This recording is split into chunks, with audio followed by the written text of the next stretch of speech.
Nataka kuwakumbusha nyinyi watoto wa kike ambao kipindi hiki cha mwezi mtukufu na Kwaresma mmestopishwa kukutana na wapenzi wenu. Jamani, hiki ndo kipindi inabidi tutengeneze mwili wetu. Hiki ndo kipindi cha kwenda kudili na Sonara, kumwambia Sonara nataka cheni ya kitofauti, nataka kiuno changu kikae cheni.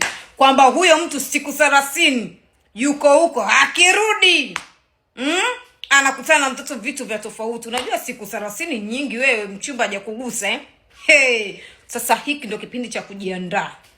Inabidi ujiandae mtoto wa kike. Kama hujatoboa sehemu fulani, toboa. Akija kukuta hadi una kipini, akija akute vitu vya tofauti. Sijui mnanielewa ninachokimaanisha? Yaani shengesha zile za hali ya juu siku 30 akija kukutana. Sio sasa ndo hizi siku wewe unatumika kama mwenda wazimu. Mtunzie huyo mtu anayekuhudumia. Akija ajue kabisa wao hakijatumika. Akija akute kicheni kimebati, kicheni aje kukiona sehemu ya. Si mnaelewa? Kama mtu unatumia shanga, basi tafuta shanga kweli.